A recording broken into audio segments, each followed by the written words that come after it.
baik, terima kasih atas perasaannya yang disampaikan oleh Kopi. Nah, jadi di sini saya sebagai ekserter satu saya akan membahas sedikit tentang kegiatan selama proses tadi. Jadi yang saya bahas dari kegiatan dari memberikan motivasi. Sedangkan di kegiatan ini diferensiasi juga, di situ ada pembagian kelompok, tetapi beberapa terkait dengan diferensiasi konten. Nah, itu berkaitan dengan materi, ada beberapa kelompok yang kekurangan materi atau materinya terlalu sempit atau sedikit. Nah, kalau proses itu berkaitan dengan penggunaan media juga, di situ mungkin menambahkan media yang lain, misalnya video, gambar dan lain sebagainya. Nah, sedangkan penutupnya juga sudah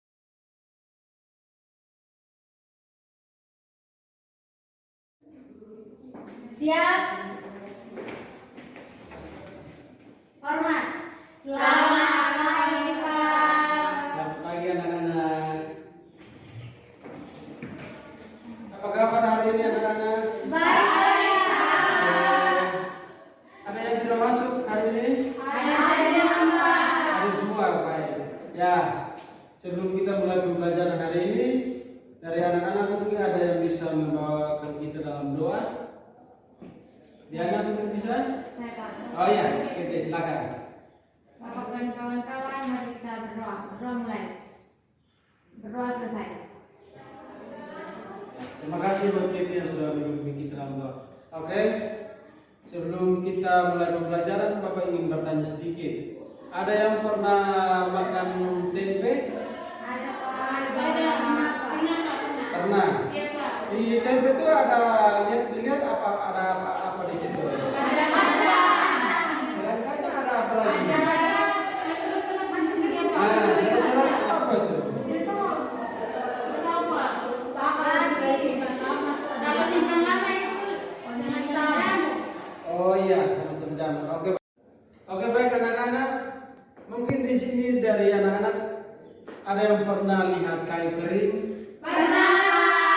Di saat musim hujan ada tumbuh apa di situ? Semacam payung. Lumut, Pak. Ada lumutnya, Pak. Jamu cara.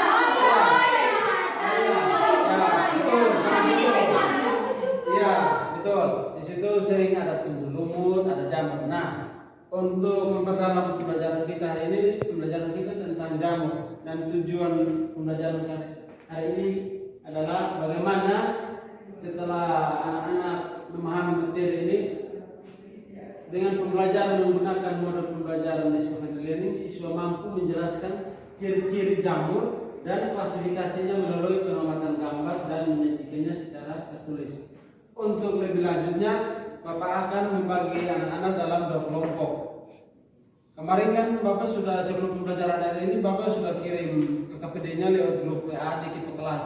Apakah Ketua Kelas sudah membagikan LKPD itu melalui kiriman ini apa? WhatsApp ke teman-teman anak-anak sekalian? Sudah.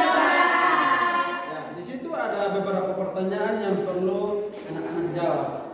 Jadi kelompok 1 akan menjawab soal nomor 1, lalu kelompok 2 menjawab soal nomor 2. Oke, bisa membentuk lingkaran? Kelompok. Bisa, Pak. Bisa, Pak.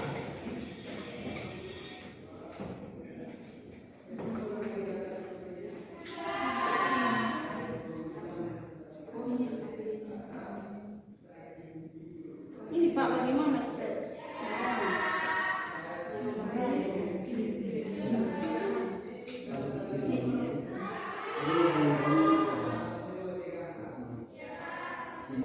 Bagaimana anak-anak? Pak, ya, Pak. Ini apa nih?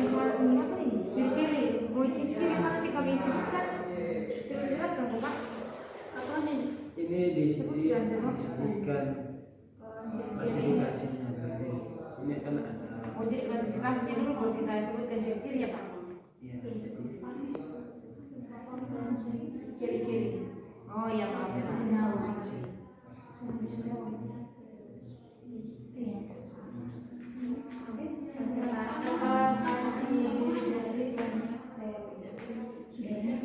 Oke, baik, waktunya sudah selesai, cukup sampai situ. Mungkin dari adik-adik, anak-anak bisa mempresentasikan hasil diskusinya Bisa Pak. Mungkin untuk satu orang untuk mewakili kelompoknya untuk menjawab atau mempresentasikan hasil Saya duluan, diskusi. Pak. Oke, dari yang kelompok kedua, silakan.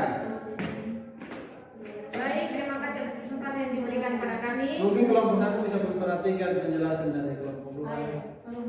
Kami kelompok 2 akan menjawab pertanyaan nomor 2, yaitu sebutkan klasifikasi jamur beserta ciri-cirinya. Yang pertama, zigomicota, ciri-cirinya menghasilkan zigospora dan memiliki hifa. Yang kedua, ascomicota, ciri-cirinya menghasilkan ascospora, bentuk struktur seperti kantung. Kemudian yang ketiga, basidiomycota, ciri-cirinya memiliki tubuh yang banyak sel, hifa bercabang-cabang. Kemudian yang keempat, Deuteromycota, ciri-cirinya itu merupakan jamur yang tak sempurna. Sudah, terima kasih. Oke, kita berikan aplaus untuk kelompok dua. Selanjutnya kelompok satu. Baik, saya akan menjelaskan tentang ciri-ciri dari jamur. Yang pertama, tubuhnya mikroskopis, yaitu contohnya ragi dan kramil, dan terdiri atas satu sel atau uniseluler. Dan juga ciri-ciri jamur itu ada juga yang banyak sel atau multiseluler. Terus bentuk tubuhnya itu oval, ada yang bulat, pipi, dan adanya bercak-bercak. Dan juga dari jamur itu tidak memiliki klorofil. Ya, berikan aplaus untuk kelompok satu. Nah, dari penjelasan itu, anak-anak sudah bisa mengetahui bagaimana ciri-ciri dari jamur dan juga bisa mengklasifikasikan jamur itu dalam beberapa klasifikasi. Nah, dari jawaban-jawaban yang sudah ada, mungkin ada yang bisa membantu Bapak untuk menyimpulkan. Dari anak-anak ada yang bisa sebelum Bapak memberikan kesimpulan secara keseluruhan. Mungkin dari kelompok satu. Dari kelompok satu. Tadi kan presentasinya sudah kelompok dua duluan. Sekarang kelompok satu lagi. Supaya oke. Baik, terima kasih untuk kesempatan yang diberikan kepada saya. Saya mewakili kelompok satu akan menyimpulkan pelajaran kita pada hari ini. Jadi, jamur adalah tumbuhan uniseluler dan multiseluler yang kecil atau mikroskopis, dan ada juga yang makroskopis berupa filamen atau benang bercabang yang menghasilkan spora dan tidak mempunyai klorofil, serta memiliki dinding sel yang mengandung kitin dan selulosa. Ciri-ciri dari jamur yaitu memiliki tubuh mikroskopis dan juga makroskopis, kemudian memiliki tubuh yang oval, bulat, dan pipi, serta ada bercak-bercak, kemudian tidak memiliki klorofil. Terima kasih. Oke, baik. Berikan aplaus untuk kelompok satu. Selanjutnya ada lagi penambahan dari anak-anak yang lain. Ada tambahan, Pak? Oh iya, silakan gitu. Ya, untuk tambahannya itu Kirob atau fungi dibagi menjadi 4 divisi berdasarkan cara reproduksi secara generatif atau seksual, yaitu yang pertama zigomicota, yang kedua ascomicota, yang ketiga basidiomycota, dan yang keempat deuteromycota. Terima kasih. Oke, baik. Berikan aplaus untuk kelompok A. Ya, jadi dari ciri-ciri maksudnya dari penjelasan dari anak-anak itu, Bapak bisa mengambil kesimpulan bahwa jamur itu dia merupakan tumbuhan uniseluler, ada juga yang multiseluler, yaitu memiliki sel satu, dan juga ada yang memiliki sel banyak atau banyak sel, dan memiliki ciri-ciri yang tidak mempunyai klorofil karena dia tidak mampu membuat makannya sendiri, dia menempel pada inangnya. Lalu dalam klasifikasinya dia memiliki 4 klasifikasi yang seperti disebutkan oleh anak inti. Ya. Iya Pak. Sudah paham? Sudah. Dari pembelajaran hari ini mungkin ada yang bisa memberikan refleksi tentang pembelajaran hari ini. Apa yang didapat setelah pembelajaran ini dari awal sampai akhir ini terlaksanakan? Mungkin ada? Bagaimana? Ya, silakan. Jadi setelah belajar hari ini tentang jamur, saya jadi tahu bahwa yang menempel pada kayu yang lembab itu disebut dengan jamur, Pak. Oke, terima kasih. Berikan aplaus untuk mungkin ada lagi? Oke, silakan. Dari pelajaran hari ini saya bisa tahu bahwa jamur itu dibagi dalam 4 kelompok, yaitu zigomikota, ascomycota, basidiomycota, dan juga deuteromycota. Oke, baik, terima kasih. Berikan aplaus untuk ini. Ya, seperti yang sudah disebutkan itu bahwa memang jamur memiliki beberapa klasifikasi dan juga memiliki ciri-ciri yang sudah seperti disebutkan oleh teman-teman kalian. Nah, pembelajaran kita hari ini cukup sampai sini. Dan sebelum kita berakhir pembelajaran, mungkin anak-anak bisa merapikan kursi.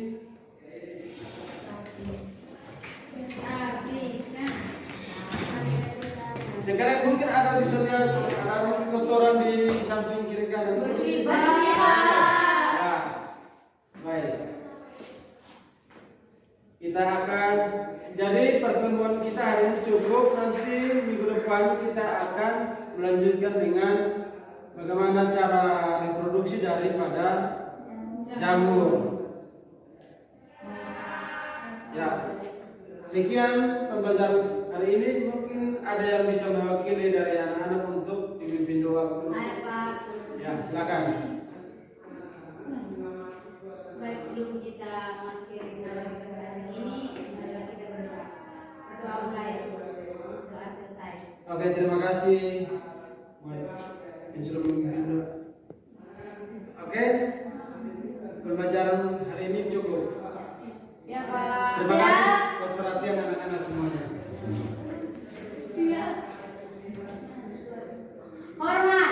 Terima kasih, Pak. Terima kasih anak-anak.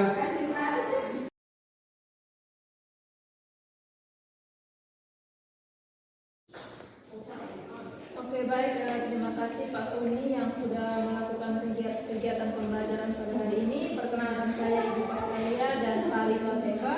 Kami sebagai observer untuk kegiatan pembelajaran yang Pak lakukan pada hari ini. Sebelum kita ke intinya, saya mau minta Pak Sony untuk merefleksikan sedikit terkait dengan pembelajaran hari ini, apa yang Pak rasakan, atau mungkin pokoknya ada hal apa begitu yang ingin Pak sampaikan. Silakan. Oke, baik, terima kasih buat kesempatan yang diberikan Ibu Bapak sekalian kepada saya. Terima kasih banyak sudah menjadi observer untuk saya. Jadi saya merasakan sudah lega, walaupun dalam pemaparan materi tadi masih banyak kekurangan, tapi nanti saya akan berusaha untuk memperbaiki ke depannya. Dan memang saya kurang persiapan dan penggunaan media juga kurang. Tapi saya sudah merasa kurang sedikit karena saya sudah melakukan semaksimal mungkin. Jadi itu sudah saya. Oke, baik, terima kasih untuk apresiasi yang sudah Pak berikan. Baik, mungkin saya yang pertama kali banyak terkait dengan pembelajaran yang Pak Sony lakukan. Ada beberapa hal yang menjadi catatan yang perlu Pak perbaiki dan yang perlu Pak tingkatkan lagi ke depannya. Yang pertama terkait dengan kesiapan. Jadi Pak perlu mempersiapkan diri dengan sebaik-baiknya. Ini kita berhadapan dengan teman sebaya. Jadi saat kita dengan peserta didik nanti di sekolah, itu mental kita lebih perlu dipersiapkan lagi supaya kita jangan gugup di dalam kelas. Lalu yang kedua, tadi pada saat awal pembelajaran Pak lupa untuk melakukan kesepakatan kelas. Nah, ini kan pembelajaran pertama Pak, jadi perlu untuk melakukan kesepakatan kelas.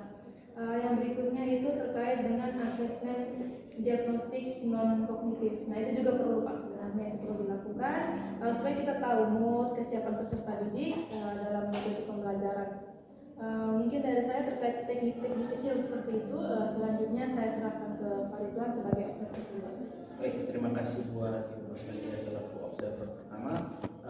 Pertama-tama saya ingin menyampaikan profesiat buat Pak Sony yang sudah menampilkan peer teachingnya hari ini, dan tentunya sebagai seorang guru pasti ada kelemahan, ada kelebihan yang akan kita tampilkan sesuai dengan kondisi yang kita hadapi. Dan di sini kembali lagi bahwa saya melihat Pak Sony ini berdasarkan 4 aspek. Yang pertama itu bagaimana Pak Sony membuka pembelajaran, bagaimana Pak Sony melaksanakan kegiatan pembelajaran, baik kegiatan pendahuluan, inti maupun penutup, dan juga faktor penunjang di dalamnya.